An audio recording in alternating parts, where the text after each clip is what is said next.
You are listening to Leaders and Legends, a podcast produced by Veteran Strategies and featuring conversations with fascinating and impactful men and women who have shaped our world, our communities, and our history. My name is Robert Vane, Principal of Veteran Strategies, and your host for our discussion.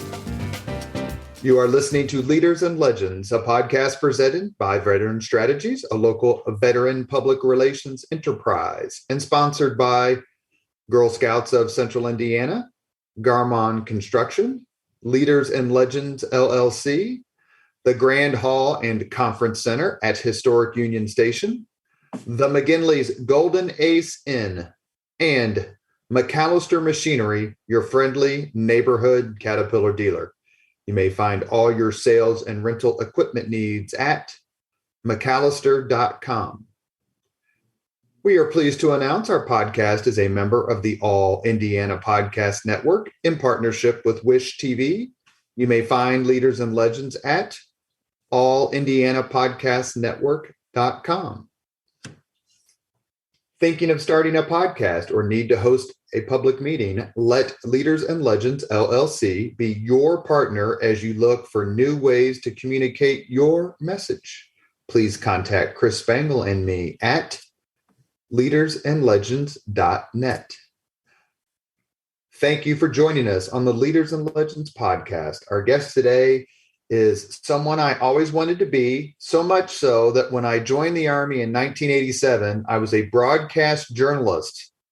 That was my job because I wanted to be Roger Harvey. Roger, thank you so much for joining us on the podcast. Great to be here. You almost sound convincing when you say that, Robert. Well, if I limited my podcast guests just to people who wanted to be Roger Harvey, I would have a unlimited supply of suspects and subjects. You're one of the absolute best at what you do. Roger is a public affairs guru at Bose Public Affairs Group. There simply is nobody better at what I do than Roger Harvey, and I'm thrilled to talk to you. Well, thank you, Robert. It's great to be here, and you do a tremendous job as well. I know a lot of times when we get together, we have interesting conversations about some of the issues we're dealing with clients, but that keeps us interesting, right? Well, when did you get to WTHR? We're going to go back to where you grew up and how you got into broadcast journalism and why you and I are still Miami Dolphins fans after all these years of misery. We're in therapy for that, yes. When did you get to THR? So I came to THR to Indianapolis back in 1995. Actually, it was the end of the year of 1995. And the reason I ask is because one of my instructors at the Defense Information School worked part-time for THR, Jerry Lambert. Okay. I know the name. Yeah. Yeah. I was real close to, in fact, I was in Richmond, Virginia at the time and was literally packing up, and I was moving to Philadelphia. Had an opportunity there, and my agent called and said, "Have you FedExed that contract yet?" And I said, "No." And he said, "Don't send it." And I said, "What do you mean don't send it?" He said, "You got to go talk to the station in Indianapolis. It's family owned. They do tremendous work. You know, they're going to send you everywhere." And I said, "Indianapolis?" And they said, "Yeah." I said, "Well, I knew there was a car race, but that's all I knew." And long story short, I came out here and the rest is history. Did you ever Philadelphia is a big market. It's close to a lot of action. It's got a lot of issues, for lack of a better term. Did you ever kind of was like, man, did I make the right decision? No, I mean, at first, obviously, you're looking at size of markets, and Philadelphia, is a huge market. I think at the time they were number four. And I'd already picked a place out on the main line, not far from Villanova, which is near where the TV stations are there. And so I came here. It's a 20 size market. And but the opportunity was because it was family owned, and that's a big deal because they spend the resources when it's a privately owned television station, and they were going to send me wherever I wanted to go in terms of covering big stories. And so that excited me, and that's the reason why I came here. How quickly after you came here did you visit the Indianapolis Motor Speedway? It was fairly soon after I was here. I think when I came here the first day, so that's another thing too, is, you start and it's like, go do a story. There was no There was no, they call it, consultants call it onboarding. No, there was none of that. It was like, you know how to do a story, go do a story. And the Colts were in the playoffs back then. And it was a big deal back in that 95, 96 season. They had a couple of really big years, if you remember. The Harbaugh years, correct? Yeah. On the road in Kansas City. And I think they were in Pittsburgh on the road. It was a couple exciting big playoff games. As I recall, that was also one of the years that Marino threw the interception to Entman, who ran the ball all the way back for a touchdown. I was working as the night manager at the Holiday Inn Airport. Okay. I was in a room. I threw the remote out of the room. It landed in the pool. And my friends on the east side, because they're complete and total dicks, called the switchboard for 30 consecutive minutes. Finally, the switchboard operator goes, "You're just going to have to trade places with me and take these calls because I can't handle it anymore." I'm like, "What's the problem?" He goes, "All they're doing is calling and saying Dolphins and hanging up." Very nice. If I'd have known you then, I probably would have been one of those 30, except I would have been commiserating with you because I remember that. I mean, we've had some lean years as Dolphin fans. Do you think that Indianapolis is underrated as a news market? That, you know, there's that famous New Yorker cartoon where it's basically New York City and then it's takes up 90% of the map and then the rest is 10%. But right. Is there a little bit of bias towards Midwestern cities that aren't Chicago? Absolutely. I mean, I think it crosses the gamut, not only just in news, but just in general. I remember when I'm from the East Coast, and when I said I was coming to Indianapolis, a lot of my friends were, "What are you doing? What are you doing out there?" And then over the years, as they would come visit me for various big sporting events and other things we were having, they realized, like, wow, this is really a neat city. And now, at the time I didn't have a family, but now, with raising a family, you really see the benefits of being in this city. And you do see a little bit of that, I think, in the news business. I remember there were times, especially when I would do stories for the national networks, there was a little bit of that. Okay, now which station are you with? You're out in Indianapolis at our affiliate. Is that kind of, this is big New York here talking to you. Is that pervasive in the industry? I mean, it's not just Indianapolis. I mean, if it was Columbus, Ohio, or Kansas City, Kansas, or yeah, wherever. No, it's not just Indianapolis. It's basically anything that's not in one of the big, I would say top 10 markets in the country, so, and it's not just the East Coast. I mean, LA has the same mindset, San Francisco, Atlanta. I mean, that's just where the big boys are. Right. And, everyone starts in these smaller markets and the mindset is if you're really good, you make it to a big market. So if you had told your friends before you moved out here, not only am I matriculating to Indianapolis, but guess what? We're going to get to host a Super Bowl before New York City is going to get to host a Super Bowl, or East Rutherford, New Jersey. What would their reaction have been?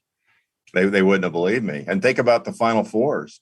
I mean, we've had actually, for me personally, I went to school in North Carolina. I'm a Tar Heel, so there's not a lot of Tar Heels here in Indianapolis. But two big Final Fours that were hosted here were significant events for two of my coaches. Dean Smith coached his last game here in a Final Four, as did Bill Guthridge.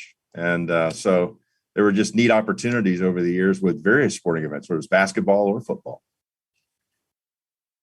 You mentioned you grew up on the East Coast. We're talking with Roger Harvey, former WTHR reporter and now managing principal at Bose Public Affairs Group, strategic communicator par excellence.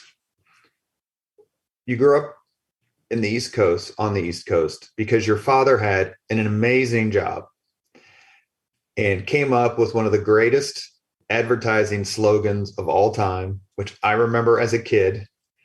You told me the story when we were talking about the podcast. I'd love for you to tell it again in the context of how you grew up, how you ended up in Florida, and then basically how you ended up in North Carolina and decided to do TV as a living. I know that's kind of a giant set of questions, but I know you can be concise. I will do my best. So I come from a broadcast family. My dad was a television advertising executive, And at the time, you either had to be in New York, LA, or Miami to do that. So this would have been in the 60s, early 60s. And my mother was a casting director. So she would pick the talent for the commercials. My dad would produce the commercials. So that's how they met. And one of his clients, he was fortunate. He had a lot of great clients. One of his clients was Timex watches.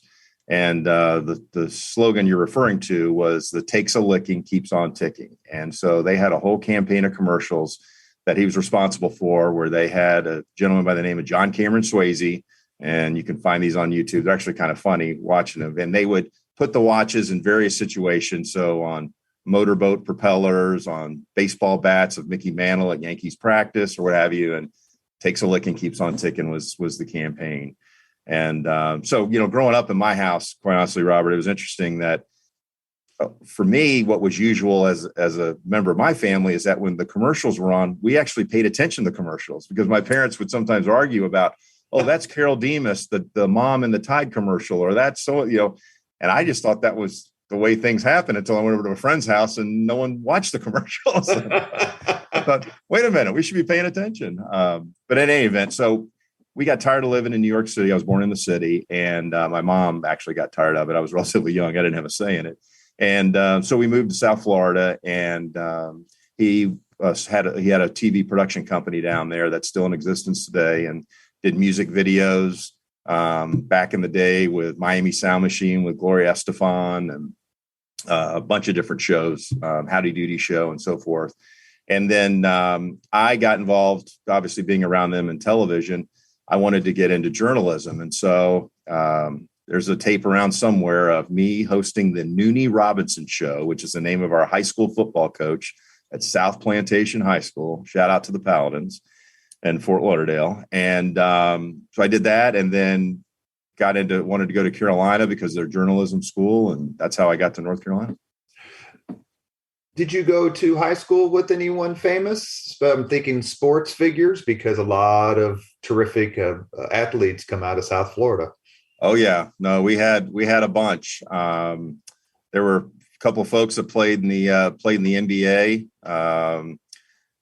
Guy by the name of Reggie Cross played for the Philadelphia 76ers. Had some folks, a couple of pitchers in baseball, tennis player. Guy grew up with down the street, got as high as number 6 in the world in tennis. His son is on the PGA Tour right now, Daniel Berger. And then golf, another neighbor down the street played on the LPGA Tour for a while too. So yeah, it was a big sports area down there, and lots of athletes. You mentioned your parents being in, quote unquote, in the business. Did they encourage you, or did they say, "There's a better way to make a living, Roger," or kind of neutral? They were supportive, but it was much like that was same with sports. I played a lot of competitive sports, and they never pushed me in any direction. And they were supportive of me going into journalism, and they never once tried to steer me in a different direction. They were actually exactly how you would want to be raised in that regard. Did you have a favorite sport you played? I think I know the answer, but I want to ask the question. I did, yeah. So I was one of those kids. I played a bunch of different things. I'm a lefty, so baseball I pitched and played first. It's usually where they end up sticking the lefty. And then I played basketball, but tennis was my main sport that I played. Do you ever hit around with somebody famous, a name we would recognize? I have. A few folks. Probably the biggest name, and it was unintentional how it all came about. But I worked at the tennis club down there called Central Park, and they host the Orange Bowl, which is the big junior tennis tournament. So virtually every major professional player has played the Orange Bowl, and obviously many of them have won the Orange Bowl, from Federer to Yannick Noah to Arthur Ashe to Andy Roddick. I mean, go down the line, McEnroe. And anyway, I got to hit one year. There was a young kid from Germany coming over to play in the tournament, and he got over here before his playing partner got here. And so he shows up at the front desk at the club, and basically with some broken English said, "Hey, is there somebody around here to hit with?" And I said, "Yeah, I'll close up the pro shop and hit with you." And it was Boris Becker. So about a year and a half after I hit with him. He ended up winning Wimbledon. He was unseeded, and it was a crazy. He's like rocket ship 17 ride for when him. he won Wimbledon, right? Like I think he was 17 when he won. Yeah, Wimbledon. he was. Yeah, it was unbelievable. In fact, in the area, you talked about Holiday Inn. There's a Holiday Inn nearby, and when he won Wimbledon, I remember they put a sign up that said Boris Becker slept here. It was a big deal. George Washington. So when you were hitting with him, did you get one by him or handcuff him, and then you see him a year later in Wimbledon going, I've already. That was done so that. many years ago. What I do remember is that I thought he was good, but he did not win that tournament that weekend. I mean, there's just a lot of people really good at tennis. Same thing with golf, individual sports. It's about mentally at the end of the day, as it was explained to me at a young age, it's like you could take the number 1, number 2, number 10 player in the world and the number 1,000 player, and you put them next to each other. And same thing in golf. And you're like, wow, why is that guy that good? And that guy is struggling or hasn't made it. And it's all in the mindset. It's the guy that's number 100 in the world, Robert, he thinks he's going to hit the shot under pressure. The guy that's number 1 in the world knows he's going to hit the shot under pressure. And that's what it boils down to. Did you get to cover, with all the amazing sporting events and sports that come to this city, I find myself, and this came up in a podcast actually not that long ago, I find myself missing the RCA tennis tournament. Yes. A lot. It was a terrific tournament for years. It was the clay court nationals or something in the 70s and maybe early 80s, and it switched to hard court. Connors was here. Sampras was here. I mean, big names. And it was voted like the best tournament 15 years in a row, 12 years in a row, or the entire ATP tour. Right. I guess we could ask Miles. Mark Miles would probably know. But, it went away because the Cincinnati tournament became so big as a tune-up to the U.S. Open. Did you get a chance to be involved in that tournament or cover it in any way? I did a little bit of both. So covering it certainly from the journalism perspective. And then I was fortunate enough when I got here and, found people that played tennis, because I was obviously still playing a fair amount. I got involved and I was one of the announcers on Stadium Court. So over the years, I was fortunate to cover some great players and matches as the public address announcer. And you're right. I mean, the tournament was phenomenal. And the one of the challenges, unfortunately, for Indianapolis in that tournament is scheduling is so important. When you're a tournament the size of Indianapolis, everybody loved coming here, but it has to fit in the schedule. And I keep making this comparison to golf because it is very similar. It's the same thing with a golf tournament. It's all in the scheduling because the players pick the big tournaments they have to play in. So the Masters Series in tennis. So you talk about Cincinnati. I mean, that is a behemoth of a tournament. And so that's on their list when they're playing over here in the States. And, depending on where those other tournaments are fit into the schedule, and we had been moved around a little bit, that's what unfortunately causes problems from scheduling. But it was a great tournament. Cincinnati is basically the U.S. Open, but in Cincinnati, but in the Midwest. I mean, all the top players, men and women, and we never Absolutely. really had that, as I recall. So you and I have to go to the Cincinnati tournament this year because I try to go every year, but COVID has obviously jacked it up. It's a beautiful facility. They spend a ton of money, and you can see how popular the sport is. Absolutely. No, people and tons of people from Indianapolis go over there. I mean, every year that I've been, you always end up running into people that, live down the street from you, or, you end up that's right. here in town. I want to mention one name, probably the most famous name in the history, perhaps, I think, of Indiana tennis. And that is someone I'm going to guess, and maybe if you don't, we're going to move on.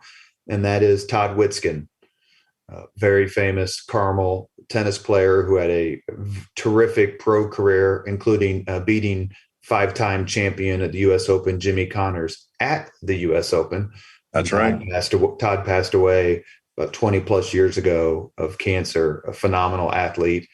Did you know him at all? Did you get a chance to interact with him or Rick, his brother? Yeah. So I knew of Todd, but I did not know him personally. I had not moved here to Indianapolis then, but I do know his brother, Rick. Rick is, phenomenal tennis player. In fact, he he was nice enough. You talk about the RCA tournament. We used to do like a celebrity pro-am kind of thing before some of the matches as it got later into the tournament. And so like one year I was fortunate enough to play with Elio Castroneves, who is, I mean, he loves tennis, and he is as passionate and driven about tennis as he is race cars. I mean, he's hilarious. But Linda Cohn from ESPN, you may remember her. You know, I played with her. She and I were doubles partners. And so Rick would always play with us, and we used to joke around that Rick would kind of just put up with us, you know, because we're out there just trying to hit, you know, winners and crazy shots, and he's like, settle down, kids. You know. But Rick, I'll tell you just one thing funny about Rick. It'll be interesting to see if he says something to him, if he listens to your podcast. He is one of and I might mess this up, but he's one of the top pickleball players in the country. Great guy. And he's, you know, still plays a lot of tennis and teaches tennis. And he's taught so many tremendous, you know, junior players. I mean, you could go on and on. Had a great tennis career, but pickleball, he's one of the top players in the country. Pretty interesting. Pickleball is it's a phenomenon among people of a certain age, and it's not just octogenarians, people who are younger. I play racquetball a couple of times a week, and a lot of racquetball players play pickleball. Do you play? I play with my family. You know, that's what's nice about pickleball is you can play together as a family. So that's a lot of fun. But mainly I just stick with tennis. But it is a huge, huge sport. I mean, it's everywhere. Have you gotten a chance to kind of talk about your love of tennis and some of the people you've met with Mark Miles? Mark Miles, the former guest on the Leaders and Legends podcast, was the president of the ATP Tour, the men's professional tennis tour, among his many other amazing career stops. I love talking to him about tennis because I'm a big tennis fan. Have you had a chance to chat with him a little bit? He has great stories. So he used to, before he does what he does now, he was downtown, worked in the Salesforce Tower where I am. And so, you know, over the years, we've had a chance to talk some about tennis, and he, you know, the stories he has, you know, running the business, it's really very interesting dealing with all those personalities. The man needs to write a book, as I have told him more than once. Right. You went to North Carolina. Were you at North Carolina for any of their basketball national championships, or were you there during the Doherty era? Yeah. So I just missed Jordan. Although he would come back in the summer. If you remember when he was first drafted, there were a lot of folks that were a little unsure. Bulls fans don't always like to admit that, but they were a little unsure of him in the beginning. And he would come back to Chapel Hill in the summer and practice with the team. So I saw him play in person from a practice standpoint, but not in a game. But yes, I was there when I had classes with Kenny Smith, Joe Wolf, Brad Daugherty was still there, a couple of folks. Yeah, but we did those were not the national championship years. They were still darn good. They just it was to win. Yeah, our best year was when we ended up. Let's see, what did we got to the Eastern, the finals in the Eastern Conference. We lost to Syracuse. And remember Cycli? He had an unbelievable Ronnie Cycli. That was 87. That's the year IU won the national championship. Yep. Yeah, that was. But we had a really good team that year, and of course, Cycli had an unbelievable game. So we should note, even though we do not post the video on Leaders and Legends podcast, that our guest, Roger Harvey, is wearing a beautiful Carolina blue Oxford. Every day, Robert. No, not quite every day. You go to North Carolina, you get your journalism degree. Did you ever waver? Did you ever think about doing something else, or you were laser focused the whole time? And then once you get out of North Carolina, journalists are famous, especially TV journalists, or infamous or renowned, whatever word you want to use, from, hopping from market to market. And that's not a criticism. You're always in search of something bigger or something that fits your family life, perhaps a little bit better. What was your path that led you to Indianapolis? Yeah, so at Carolina, they've got a tremendous journalism school. So I was fortunate to be a part of that. And while I was there, I had a couple of very strong internships with TV stations. And one person in particular who does some sideline reporting for CBS to this day in basketball, especially during March Madness, was the local sports anchor. And for whatever reason, he took me under his wing and helped me. And basically, I had a tape, a professionally done resume tape. And in television, it's not so much the resume on paper. It's they want to see what you look like, what you sound like. And he got me on the set of the station, recorded an entire sportscast, and had a phenomenal tape. And was basically, I got a job before I got out of college, which is really unheard of. It's hard to break in to begin with. And if you do break in, you're breaking into, hopefully the Fargo Chamber of Commerce isn't listening to this, but it's going to be a real small market. Mm-hmm. And my first job, I was lucky, was in Myrtle Beach, South Carolina, which is not a bad place to start. They pay in sunshine, Robert, but it's a good place to. And I must say, I do need to give a shout out to a guy that was a couple years older than me at Carolina who helped me. He was actually at that station and was going to take another opportunity and gave me the heads up that there was an opening. And a lot of your listeners are going to know who it is. It's Stuart Scott from ESPN. Great guy. And he helped me get into that first station when he was leaving that station to go to another opportunity. Back then, you actually anticipated my next question, because based on his love of Carolina and the era of sports that he would talk about on Sports Center, my guess is that you were contemporaries. Did you stay in touch with him and reach out to him during his sickness? Yeah, I did. The last time I saw him actually was at a party here back when we hosted the Super Bowl, and spent some time with him then. That was the last time I was with him in person. But great guy, just full of energy, and like I said, he helped me tremendously get into that first job in Myrtle Beach, South Carolina. And so I got there. I'd only been there a couple of months, and you know how it works, Robert. News is big opportunities usually happens when something bad's going on. And there was this hurricane that was brewing, that was coming to the Carolinas. They didn't know exactly where it was going to hit, but lo and behold, it hit right where we were, Hugo. Really? And so I did some live shots for stations across the country, and for ABC at the time. I was an ABC affiliate, and that got me to Richmond, Virginia. They saw me and they're like, if he's dumb enough to stand out there covering that hurricane in South Carolina, maybe he'll come to Richmond, Virginia. And so that's how I got to Richmond, Virginia. That was my next move. You get in a situation where you have to choose, like, I need to do sports, I need to do weather, I need to do politics. As a TV person, where you kind of say, this is going to be my area of concentration and I'm all in on X?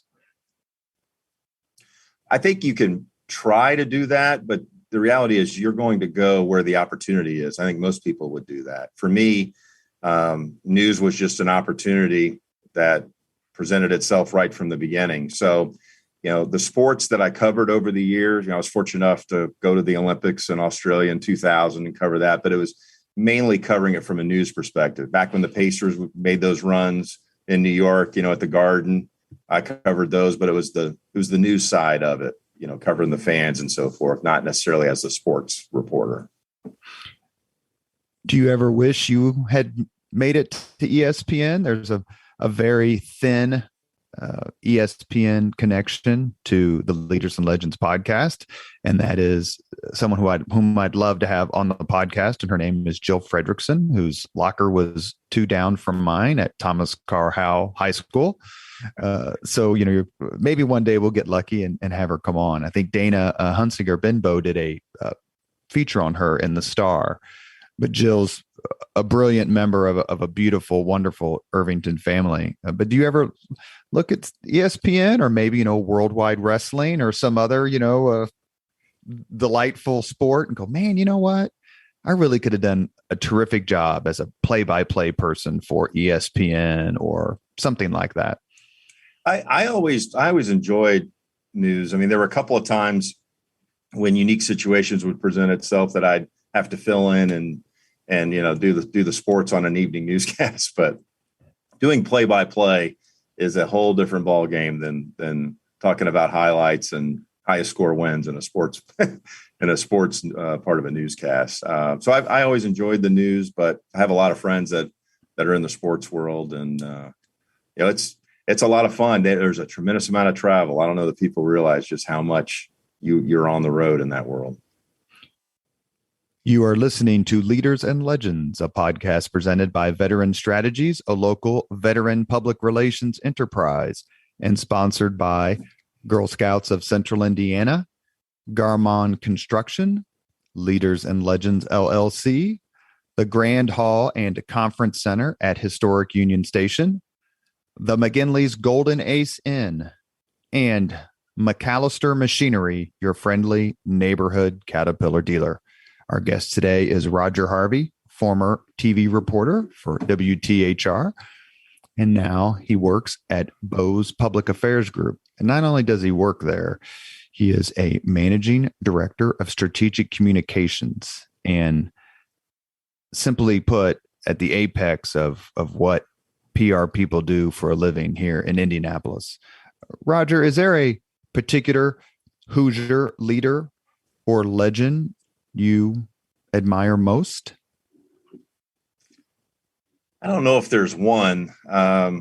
There's certainly folks that I see around that have impressed me, especially someone that's not from Indianapolis. So I've been here a fair number of years, but a name that comes to mind when I look at all that he has touched and been involved with, and he's been extremely nice and helpful to me, is Jim Morris.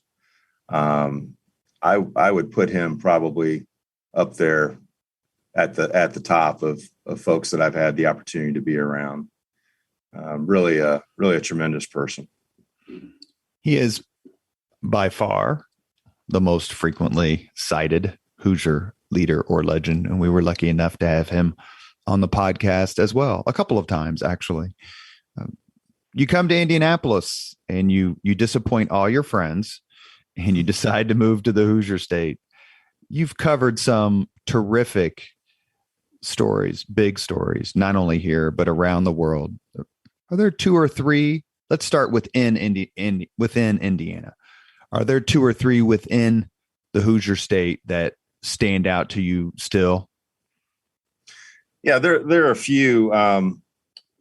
For me, I get asked this question a fair amount, and for me, it's the ones. It's the stories that are tremendously personal. And one quick story: I ended up going to interview a single mom in a neighborhood on the South Side, and she was going through some tough times. And the story was about infant mortality, and unfortunately, she had lost a child. But I walked into the apartment, and on the walls, Robert, are all these pictures and paintings clearly done by kids, and their certificates. They're all framed, 100% attendance for this child and this child. And it's just basically a room full of accolades for her kids. And that really stood out to me.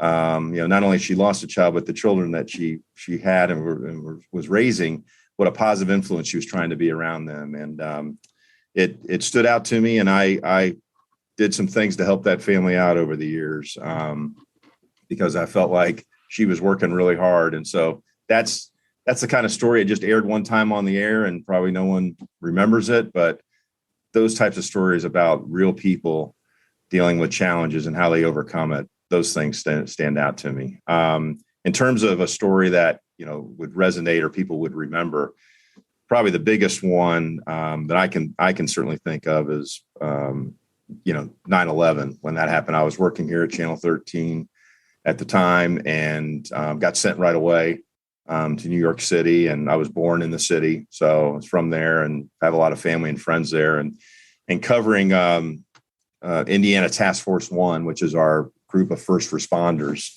out there, was a tremendous opportunity, seeing what those folks had to go through as they were trying to help people.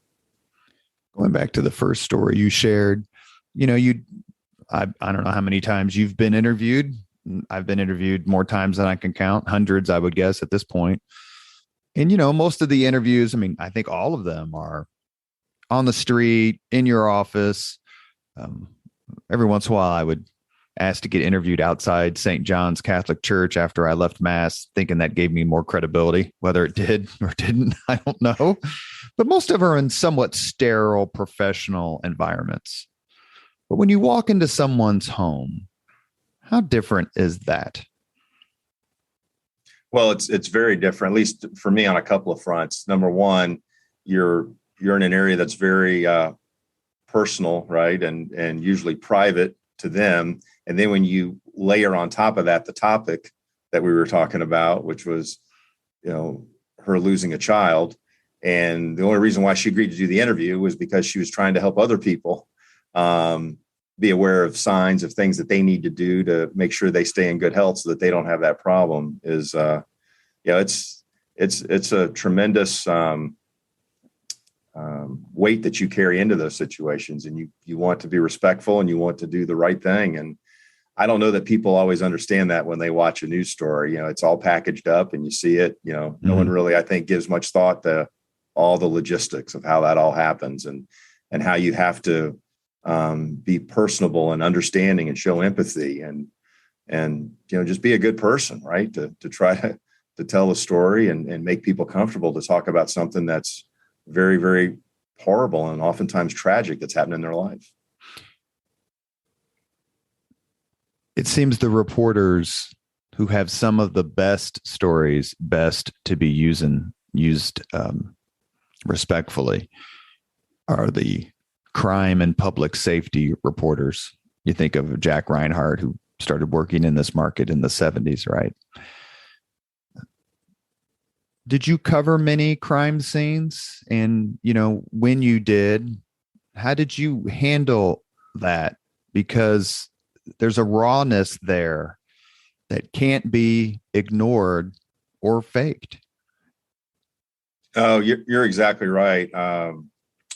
I will.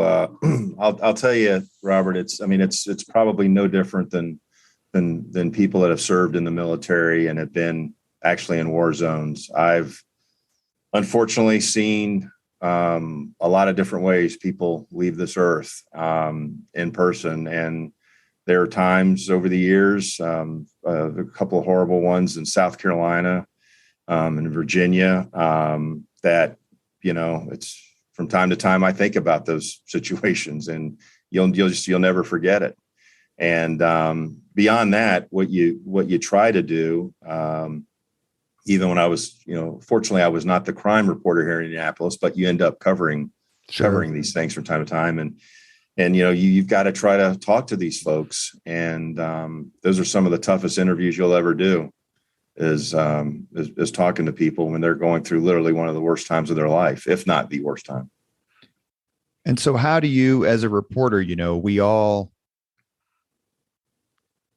see whether it's portrayed in the movies or happening live, where let's just stick to TV reporters for the moment, are shouting questions, sticking the microphone in the face of whomever. And it seems that the movies tend to portray the media as this intrusive, selfish sort of, we're entitled to the story. You must talk to us.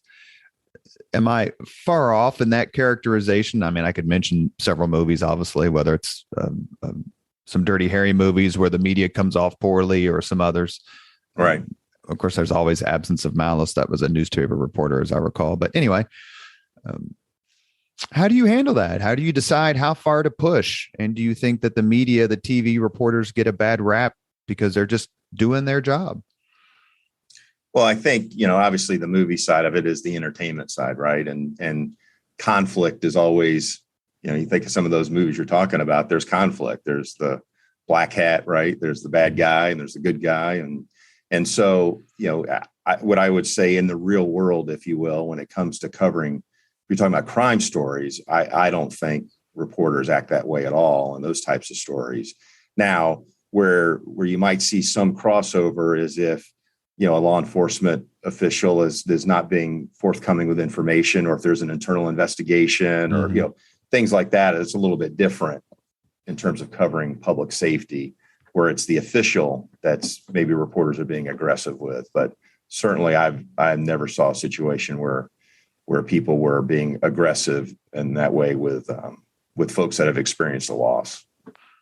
So when you're watching the movie Die Hard, where every member of the news media in the movie is treated like an abject idiot, do you just go, all right, I get it? Or do you get a little riled up? I can't defend everybody, Robert. It reminds me of a conversation I had many years ago with the Marion County Sheriff at the time, Jack Cotty, who told me I was doing a story. I don't know. It's the third or fourth high-ranking person that had gotten in trouble with the sheriff's department. And it was like a routine. This is like the third or fourth time in a month I'm in his office talking to him about it. And I sat down. He says, Roger, he says, there's one thing I've learned in my years in law enforcement. He said, everybody has their 3%, meaning that, no matter what the profession is, you're going to have a certain percentage of knuckleheads. And so, not everyone has the best of intentions. But it seems that the majority do.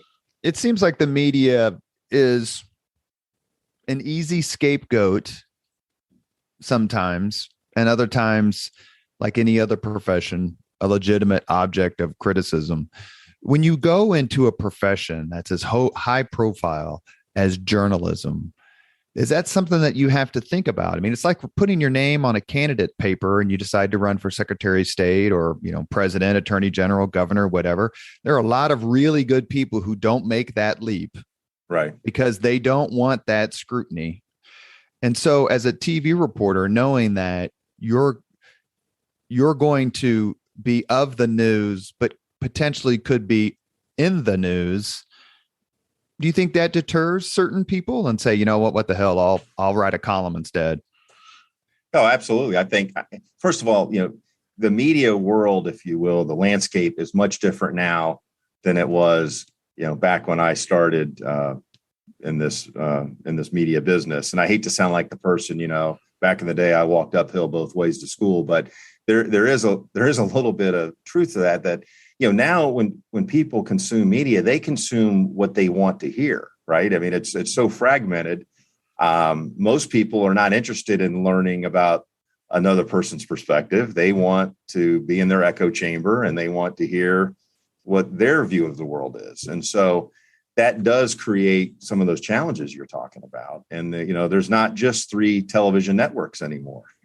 And so there's a lot of players. And then there's lots of folks that are not necessarily traditional journalists in terms of, working for someone that's putting out a paper every day or a television station reporter that's, doing 3 or 4 newscasts. With technology, I mean, the drill. Everybody's a journalist. As long as you have a phone that can record video, you're a journalist because you can cover things and post things. So that's probably part of what causes some of that. Every year there's the study that talks about some of the least trusted professions, or however they want to phrase it. And reporters and politicians are usually fairly close together. We are talking with Roger Harvey, a principal with the Bose Public Affairs Group, managing director of strategic communications. In a previous life, he was an Emmy-winning journalist at various stations, including our own WTHR. I want to go back to something you mentioned, and then we're going to talk a little public relations before you get the 5 questions. And that is 9/11. Wasn't that long ago that I was in New York, and then, you watch television, whether it's Law and Order or, hell, it could be Kojak, right? And there are the Twin Towers. And my brother, who's an airline pilot, called me on 9/11 that morning and said, you're not going to believe it. Some idiot just flew into the World Trade Center. I was working at the State House at the time. And my first question to him was, because he had flown into New York City, more times than he could count at that point. And I said, is it rainy? And his response was, it doesn't matter. As soon as you make the turn to go up, up Manhattan, he goes, you can see him forever. And then literally, like within a few seconds, the second one was hit. As a native New Yorker, watching that unfold and then seeing the reaction among New Yorkers as they fought back and came together. How did that affect you? Yeah, well, certainly being back there covering that when I, was born there and have been there many times over the years, growing up, seeing family and friends, it did have a different perspective for me. I think probably as I look back on that, obviously myself and hundreds of other journalists were there covering various stories. But the one thing that stands out to me might be of interest to you, Robert, and the listeners is I remember one day. So the convention center, the Javits Center, was the staging area for all the task force teams from around the country. And Indiana is very fortunate. We have one of the biggest and best task force, but there's other states that have really strong ones too.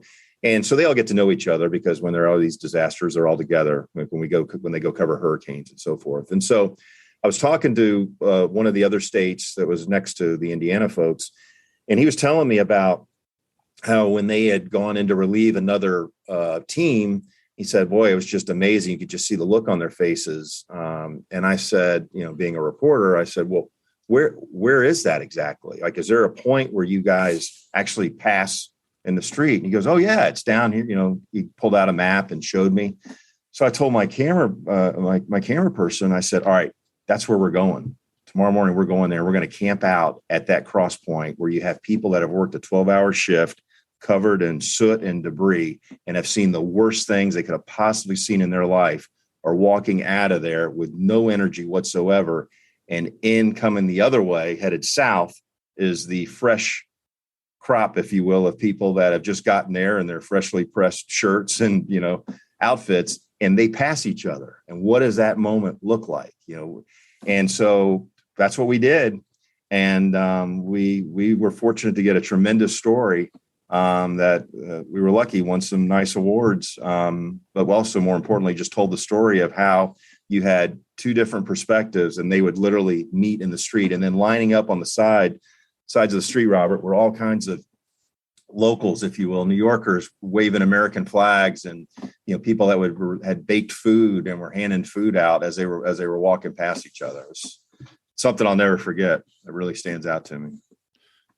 So when you went back there after having covered it, and you looked down to the battery, mm-hmm. and they were gone, how did you feel? Yeah, I've been back several times since. I have yet to go through the museum. I hear wonderful things about it. It's off the charts. It's an amazing I just don't know place. That. What stands out to me when I go back is for folks that know the area, there's a small fire station right there on the diagonal, and there's now a large mural. It's very nice what they've done, but just seeing those folks there, and just remember being down there off Church Street in that area. It's hard to believe. But one thing is, New Yorkers, and I know it's almost a borderline cliche, they really are resilient. They're tremendous folks. I mean, that is a city unlike any other place. And it is surreal every time I go back, especially now since I've been back with my family, and it's even more surreal then. I remember reading a contemporaneous story on the attacks that tried to accurately describe the massiveness of the World Trade Center, the towers, and that the towers combined had more office space than the entire downtown Indianapolis and it's not close. Like, my brother said at the time, he goes, you don't realize how big they are. Of course, he's flying over them, but he goes, as soon as you make the turn, like, you can see them, they're gigantic. There's no way it was an accident. And I don't know anyone who lived there really at the time. I wish I did, just to try to get a better idea of what they went through. But covering it as a journalist and also as a native son, did you feel like you had some license to tell whatever story you wanted to do? And if it was a little more emotional than perhaps, they taught at journalism school, then that was just okay? Yeah. And I always looked at it. I looked at it through the lens, and I was fortunate to have some wonderful people teach me along the way.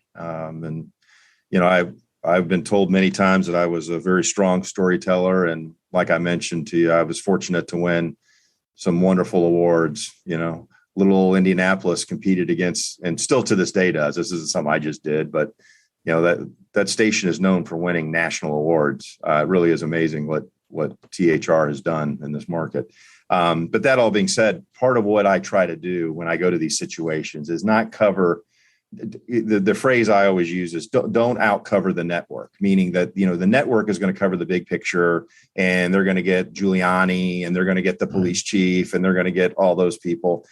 Don't even mess with that. You want to find the best local story. It's like the example I gave you. Get to that flashpoint. No one had done that story, of where these people were actually intersecting, and get the real people story side of it. And that's what I used to always try to do. And that's what I did there. And fortunately with the Indiana Task Force One, there's some wonderful people on that team. So it was quite honestly easy in that regard, just following those folks around, because it was really tremendous what they did.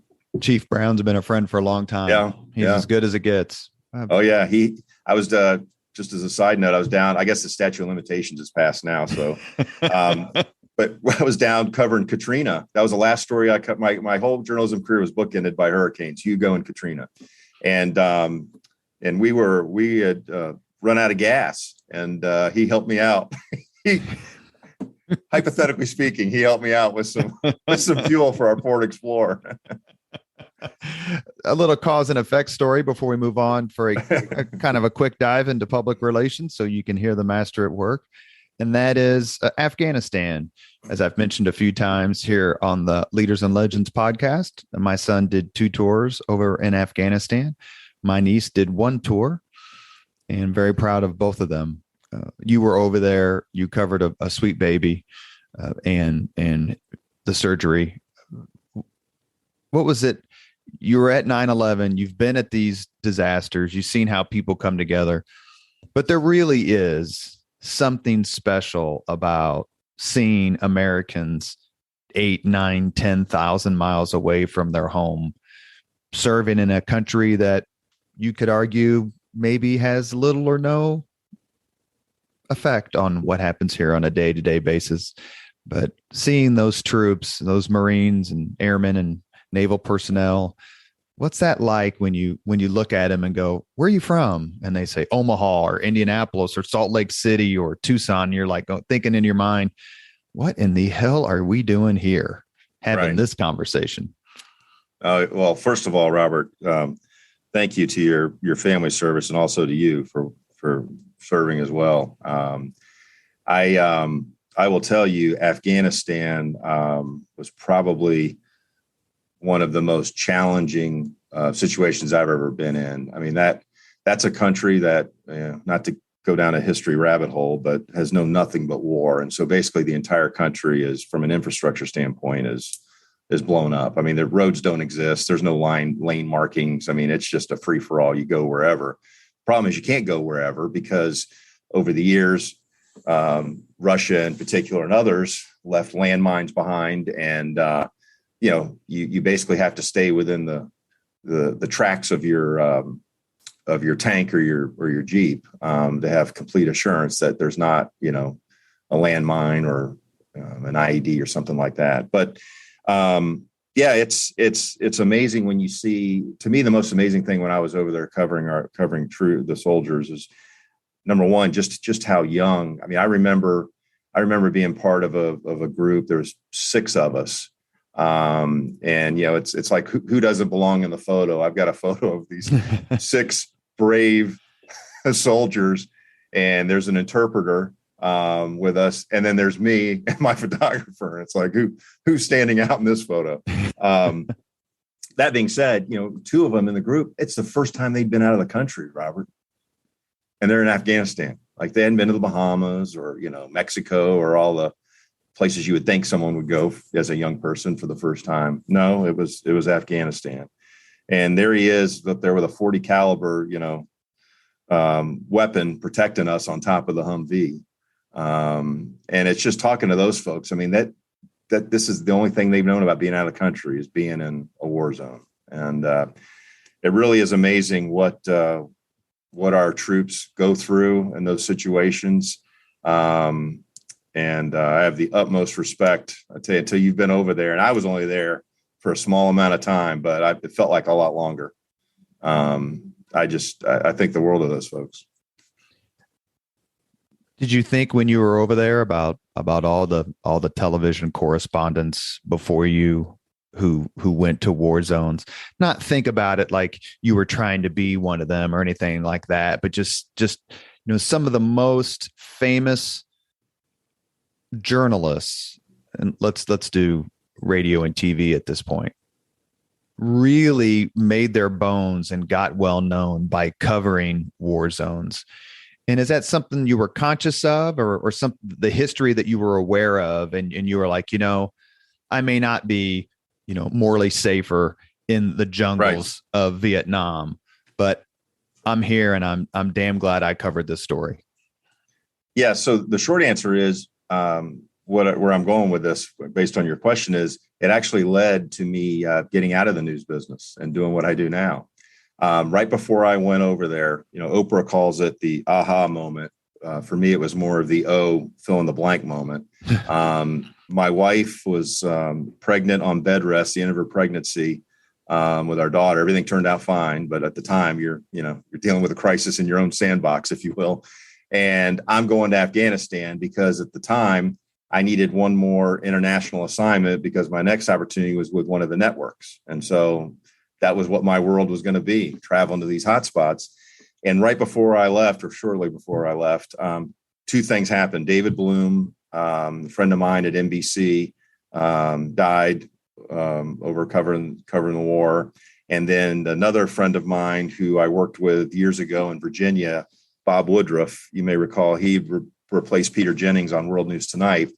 He had part of his head taken off, and he's doing fine. But these things are all happening, and my wife's on bed rest, and now I'm going to Afghanistan. And so, I'm not the sharpest tool in the toolbox, Robert, but I knew when I left to go to Afghanistan, it was probably not one of my better moves on the personal home front. And so, coming back, I pulled out my reporter pad on C-130 transport plane with the 82nd Airborne out of Fort Bragg, North Carolina, and I sketched out this crazy idea to leave journalism and do what I do now. So that's how it happened. Well, like the superb journalist you are, you transitioned perfectly into the next few minutes of questions before we get to the 5 questions. And we're talking with Roger Harvey from Bose Public Affairs Group. I have to say, and correct my memory, that you were like perhaps the first person I can think of who left journalism to go into public relations. Obviously, there were others, of course. Dave Arlen, our friend, who left WIBC and went to go work for Mayor Hudnut. But you really did kind of start, I hate to say a trend, but maybe an exodus. And when did you start at Bose, and how much fun has it been? Because I know, maybe not all, but I certainly know a significant number of people with whom you work, past or present, at Bose, and they are the top of the very top when it comes to just being very good at their job and being terrific, civic-minded human beings. First of all, I agree with you 100%. And I was fortunate. A couple of things to your point. There really weren't many, and you mentioned a couple of folks that had left various broadcasting or journalism jobs, but it wasn't that well established, if you will. So I didn't have anyone that I could call up or reach out to with the idea that I had, and so I had to be very, very careful and very discreet, because the one thing about television is, Robert, when they invest in you and they put your face on TV and they want you to be a part of the team. And if they find out you don't want to be a part of the team, you're going to the, the bureau and the outskirts of Alaska. And that's just kind of how it works in the business. So I didn't tell you at the station until I was ready to let them know. And so I was fortunate at the time. Bose Public Affairs Group was actually Bose Tracy.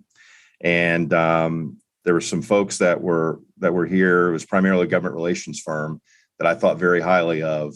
And I went to them and I said, hey, I got this crazy idea. Do you all think it makes sense from your perspective? And fortunately, they said yes. And so the day I came over, we changed our name to Bose Public Affairs Group. And since then, and I know you've done the same thing, you've been very gracious to help people too. Probably between the two of us, I'd say a fair amount of people we've helped get jobs in various places. In fact, I had a television anchor not too long ago tell me they didn't know me at the time. I was already been gone, but they said they had shared with some folks that they were looking to get out of television. They said, you need to call Roger. And he said, he's helped more people. He runs an underground railroad. I said, well, I don't know. I don't know if I'm doing that, but I obviously I help people because who knows, someday I may need help. Well, when you have a chance to be a pioneer in the market, and I think that's a fair statement for you, you take a chance and it's worked out well for you. And it's a testament to how terrific you are at your job and what a wonderful organization Bose is. And I suppose we can let Michael O'Connor take credit just because we love Michael O'Connor, and that's okay.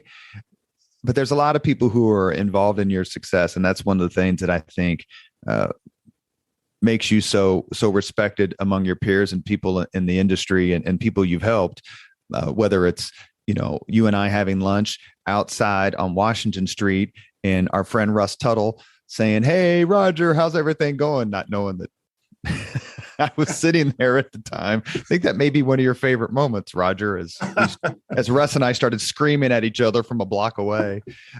What is when we get together for lunch or whatever, we talk a lot about what we do. And in our final minutes here, are there a case or two or a client or two that really kind of stand out? I know when I was doing the messaging for the public relations for the family of the FedEx shooter, the whole family, you and I talked a little bit because I know that you had so much experience in doing that level of crisis communications. And then what was it like, very quickly, to pitch a story to a former colleague? Yeah. Well, going back to the first part of your question, I mean, I will tell you, you're very humble. You're tremendous at what you do, and I think one of the things that I do enjoy and take pride in is that you and I oftentimes are put in, very interesting, let's call it interesting situations. And I appreciate having the opportunity to bounce ideas off you. And I think we can share that with your listeners, that you and I try to help each other out the best we can. And I thank you for that. When I look back at what some of the big ones are, I would tell you that probably the biggest one in terms of, I can't imagine a crisis bigger than these, but certainly the school shootings that have happened here in Indiana. And I've handled both of them, the one in Martinsville and the one in Noblesville, and was also involved in the North Central stabbing as well, not too long ago. Those are the high profile ones, right? Those are the ones where the network people parachute in and, try to extract their story as quickly as they can. And, because they're going to go move to the next city tomorrow. Those are high pressure situations. And, you mentioned FedEx that you were involved in. I think you would agree with me that, you can go to all the classes and seminars and get certifications and all that. And that's wonderful about crisis communications and so forth. But until you've actually been there, right, staring at a computer screen, thinking, all right, how am I going to handle this reporter from CNN or pick your national outlet, plus the local reporters, that's a whole different level of experience. And I think you appreciate that too, from your perspective. Well, your point's well taken.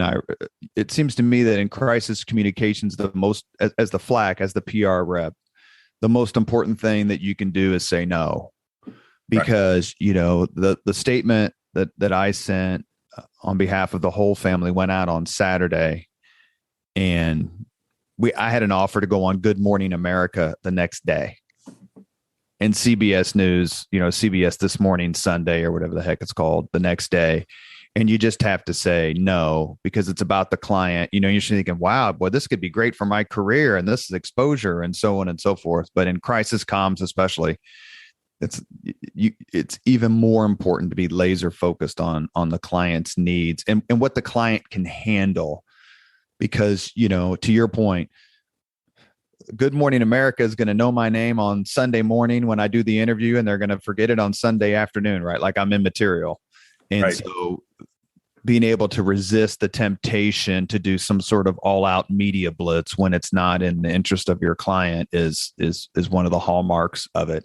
And you're right. I mean, your training's in journalism, my training is in history, and so you hope that those avenues of learning come back to help you, especially when it comes to write something, because you have to be so concise and so accurate when you're dealing with situations like that.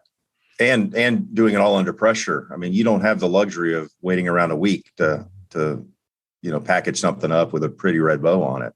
And the other challenge is, as you touched on, you have to think about who the client is. So, as I mentioned in the school situations, I was working with the school, but yours was a little bit different, your example, because you're working with the family. Mm-hmm. And, it reminds me, some of your listeners may remember several years ago, there was a horrific bus crash, a church on the north side, Colonial Hills Baptist Church, were members of a pastor's family. They were coming back from a retreat. They were killed off of Keystone there near 465. And same type of thing as what you dealt with. There it's really personal from the perspective of that the client is the actual family. And that's a whole nother experience that you have to deal with as you're handling crisis communications. So the first time you looked at Mary Mills and said, "I got a story for you," did she say, "Go to hell, Harvey, I'm not doing your story"? I'm trying to remember who the first person was that I would, but I think it was the reaction, whoever it was much like I would have been like, "Oh, here we go. Now we're the salesman." Now, and I'm sure they ribbed me much like I would do them. I mean, I would have expected nothing less. And I'm sure I got the appropriate amount of hazing. How is the last question before we get to the 5 questions? Because you do this better than anyone. I'm not going to say as well as anyone. You do it better than anyone. There are a lot of us who are in the PR world who come up through politics. And there's a lot of folks who major in marketing and comms in college. And then there's a lot of journalists who have moved on to a different career. But for those of us whose foundation of public relations is political hackery, and I say that as a compliment to the group, how have you done such a good job of maintaining a brand of I won't necessarily work with anyone, but I'm not going to get pulled down into the swamp of political back and forth when it comes to clients?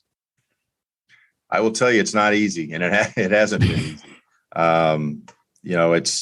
It's been a challenge more times than not, quite honestly. And it's just something I've just stayed true to the very beginning of when I started this. There's plenty of good people that handle the political side of things, and I don't have a problem referring, opportunities to those folks. Mm-hmm. But that's just something that I've not allowed myself to get into, because it's just, this. It's so. It's just gotten so ugly, it's scorched earth mentality. And at the end of the day, sure, it might be a client that paid you well, but then you got to go live the rest of the year, doing what you did. And it's just a hard dynamic. And I'd rather not get involved in those things if I can. I was the communications director for Mike Pence during RFRA, Roger. I completely understand where you're coming from. We have reached the point in the Leaders and Legends podcast where we ask the same 5 questions of all of our guests. Number 1 for Roger Harvey. What was your first job? My first job was at the Central Park Tennis Center, where I basically swept courts and made sure the mayor was happy when he came out to play doubles. I learned politics at a young age. And great guy, Frank Veltri was his name. Terrific guy. But did that and learned about cash is king, because I strung rackets and taught lessons to the junior kids. And it was a fun run. Enjoyed it. Next question. What was your first concert that you went to? You paid for it, not going to see Helen Reddy with your parents. Yeah, no, I did. I was taken by my parents. My mom loved Johnny Mathis, but I did not pay for that. Let's see. First concert would have been Cheap Trick at the Sunrise Musical Theater down in Fort Lauderdale. That's a pretty good first concert. Bunny Carlos. Bunny Carlos. Oh, yeah. Question 3. If you could suggest any book for someone to read, which book would you choose? Wow. I don't know. There's a lot of options there. I actually, you know what? I'm going to go I think I'll go a different route. So when I was looking to make that transition from journalism to what I do now, and all my friends are saying, you're too young to be having a midlife crisis, go buy a motorcycle. I'm like, I gotta read something to help me with this. And I was fortunate enough. Someone told me to read a book. I don't know if you've heard of it. It's called Blue Ocean Strategy.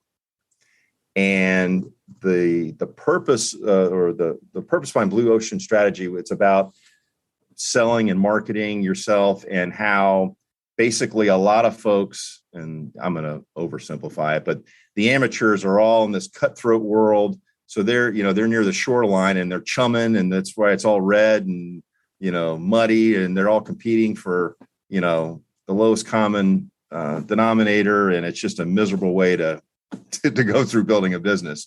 Whereas if you just go out a little bit farther off the shore, now granted, you're not standing on the ocean floor anymore, right? There's some risk, but the blue ocean, less competition out there, more opportunity to be successful. It's a great book, and I apologize to the author for oversimplifying it because it's much more involved than that. But that was a book that helped me in making the transition when, quite honestly, I didn't know what I was doing getting into business from a journalism career.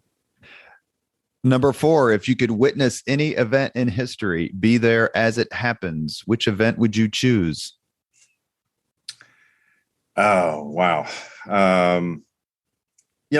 I've always liked space growing up in Florida with all the launches that used to happen at Cape Canaveral. And so that was always a part of my life, seeing those things. And they would always be carried on TV. So I guess I would say Apollo 11, walking. And you were at North Carolina when the Challenger blew up.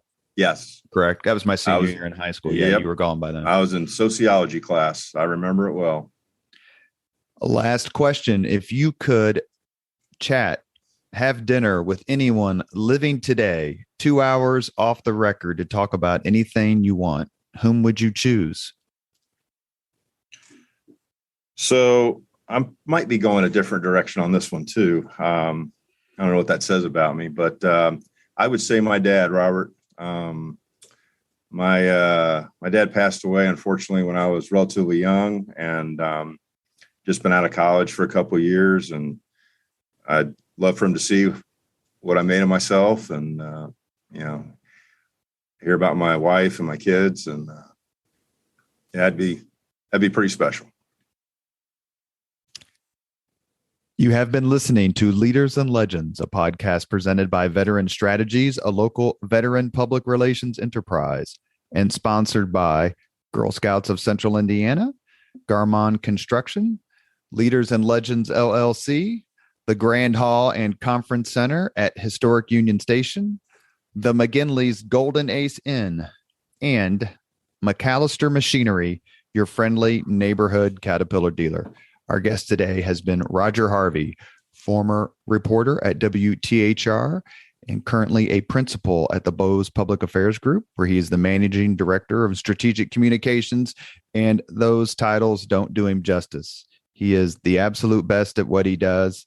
He is someone I look up to, and I'm very lucky not only to call you a friend, but also to have you as a guest on the podcast. Thank you very much, Roger. Thanks, Robert. It means a lot coming from you. I appreciate our friendship. Thank you very much for listening to Leaders and Legends, brought to you by Veteran Strategies Incorporated. If you want to contact us about this program or our menu of public relations services, please send us an email at robert@veteranstrategies.com. That's Robert at veteranstrategies.com.